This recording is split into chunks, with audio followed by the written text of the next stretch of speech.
Hi, I'm Matt from Soul Shifter. Welcome back to my channel. A couple of years ago, when I was collecting cards, I also started collecting oracle cards, not only tarot cards. I started collecting oracle cards.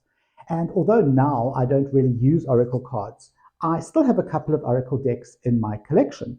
Now, with oracle, there are so many different genres and different looks and different types of oracle cards. Because remember, with oracle, there's no set parameters. Oracle cards can be anything. Okay, there's no actual set rules like there are in Lenormand, like there are in tarot, where you have different archetypes, you have different meanings, specific meanings for different cards. With oracle cards, anything goes. All right. So there are different types of oracle cards that I want to share with you that are out of my collection that I still have, and I'm hoping that this will give you an idea, just a sort of idea to think about, as in what would you like to focus on.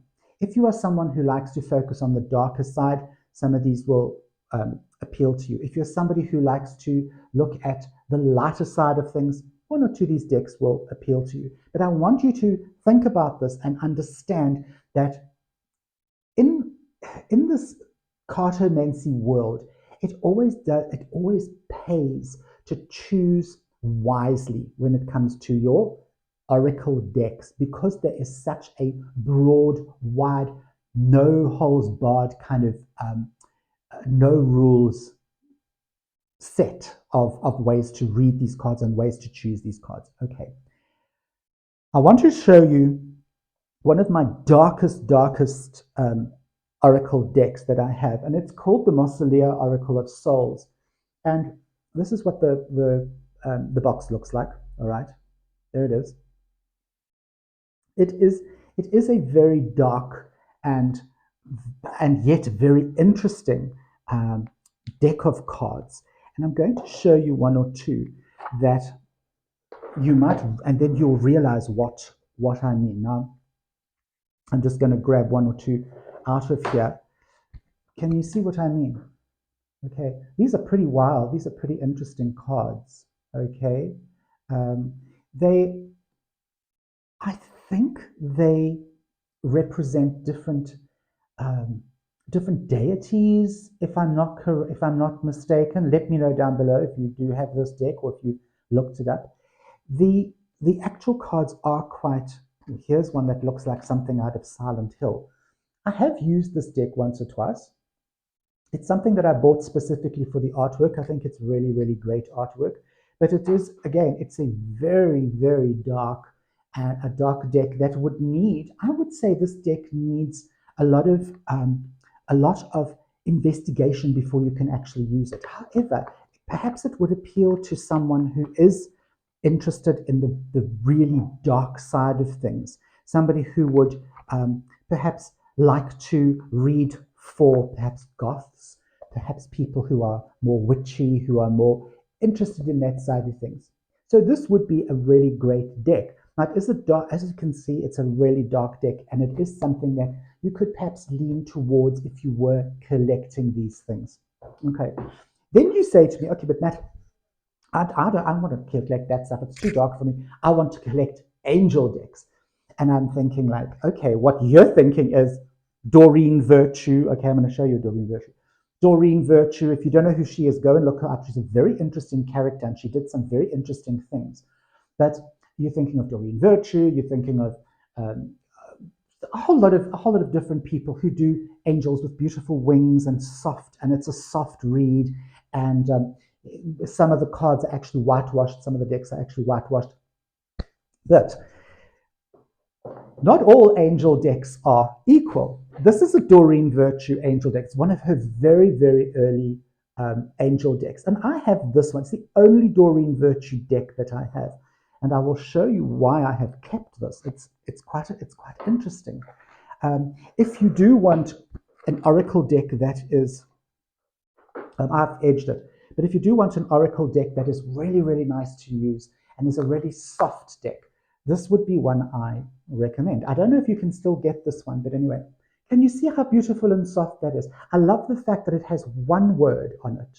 Okay, it just has one word on it, and it's such a brilliant, it's so beautiful, and it's so soft, and you just get such a beautiful vibe from these angels. You know, I can imagine like an angel like this coming into my room and blessing me, and perhaps even upon sort of dying, this would be the kind of angel I would want to come and take my hand and lead me into the light. All right. So that is beautiful. It's a Doreen Virtue deck, one of her very, very old decks, her one of her sort of original decks that she would she started off doing stuff like that and then she became a little bit odd. So you're saying to me that's an angel deck. However, this is also an angel deck. Okay. This is the Angelarium Oracle of Emanations. It's by the same person who did the Mausolea. You can see that it's similar. But this is an angel deck, whereas the other one is just a dark deck. This is a very dark angel deck. I'm going to show you something. Okay. I love this deck, by the way. This is a deck I've used before, and I really like it. But if you have a good look at this deck, I mean, these are angels. Okay. These are all actual angels, and this artwork. I don't know if it's digital. It looks pretty digital to me. I would not want one of these angels to come and grab me after I have died. Um, I mean, how is this? Look here. If I saw this coming down to grab me, I would be, oh, hell no. Okay. I'd be like, please reincarnate me immediately. So, angel decks are not all sweetness and light. Angel decks can be very dark as well. Again, depending on what you are interested in. Do you want an angel that looks like that? Okay, looks like that. Or do you want an angel that looks like that? It is entirely up to you. As I say, if you are into a darker sort of, if you're in a darker mood, or if you're the kind of person who is attracted to the dark side, um, then I would suggest something like this. It's available, you know. Now, you say to me, okay, Matt, I'm not really into dark stuff. I'm not really into like angels and that sort of thing, but I do want a deck, an oracle deck that is kind of more specific. All right, and you get these decks that are way more specific. And one of the decks that I have, and I will never get rid of the deck because it's just really really cool. It's by Stacey DeMarco, and it's called the Queen of the Moon Oracle. Queen of Moon Oracle. It's a beautiful beautiful deck. However, I want to show you this deck. So you are dealing with the moon, and the deck is the different phases of the moon. All right. So you have the dark moon. Okay, it's called the void, and then um, you have sort of the full moon. Let me show you. You have the full moon. All right, and then you would have things like you would have supermoon. All right. So this is specifically designed to do moon magic. You could do moon magic with it, but every single card has to do with the moon, all right? Here is the hot moon. Look at that, sexy, sexy, okay? These are all literally to do with the moon. This is your eastern quarter or east quarter moon, okay? And you can see they've got the sort of meaning as such underneath there. But these are very specific cards. They're not cards that you would read a general reading with.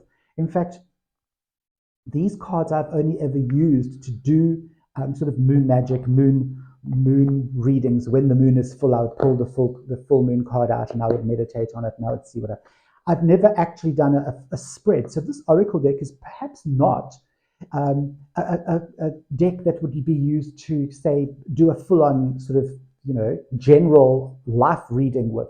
This is a very specific deck, and you get many decks that are like this, that are specifically done for a reason. They are created for a specific reason.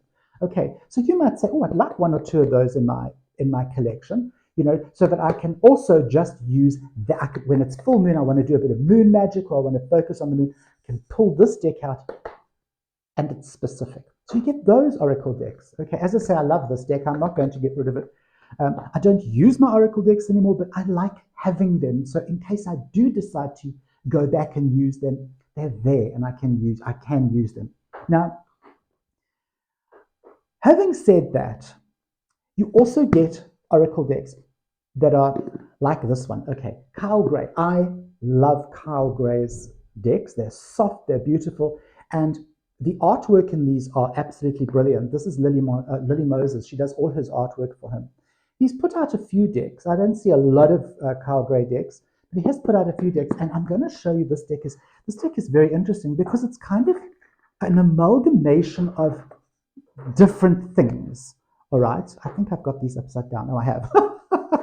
Okay, so this is an amalgamation of different things. You've got the high priest. All right, it also gives the meaning at the bottom. So you have the high priest, which looks very Egyptian to me, but then at the same time you have the earth guardian, which is not Egyptian.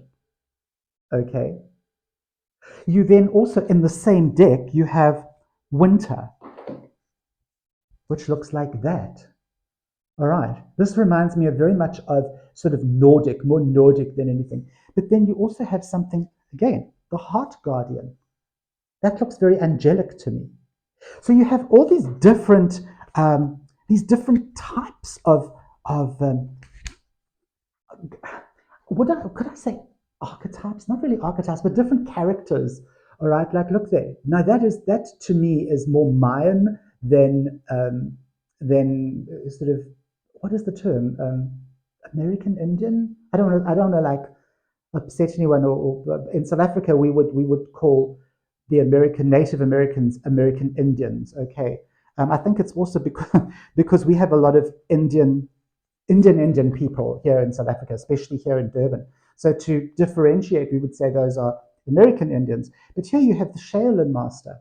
Can you see all the different types you've got in here? All the different types, and then non. I'm trying to find one that actually just has. Here, you also have this. Now, this would be American Indian for me. Okay, this is the broken arrow. Can you see there's no person on there? So this is an extremely varied deck, and again, it doesn't come like that. I've edged it, but this would be a great deck to do sort of general readings for people who want a great energy, a sort of a great mixture of energy, because here you have got a mixture of so many, almost like genres of deck, all put into one. You know, so that is another sort of thing that you can get and you can use, but there's no right or wrong. Okay, there's no right or wrong. You don't have, I mean, I can't say to you, you must only use dark decks, okay, or I mustn't say to you, you can only use the Kyle Gray.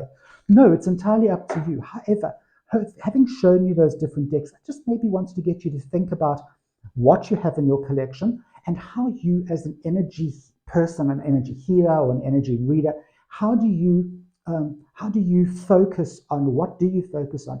That you will find that you are more attracted to a specific type of deck. Okay, even if you have a large eclectic collection, you will probably find that you keep using the same deck or genre of deck every time you pull out a deck from your collection. Have a look at that. That would be very interesting. Let me know down below if that is you, if you do tend to pull out the same deck when doing readings, whether for clients, whether for friends and family, or whether for yourself. You know who I am. I'm Matt from, I nearly said Tubby Terror. I keep doing this. You know who I am. I'm Matt from Soul Shifter, and I will see you next Sunday. Bye.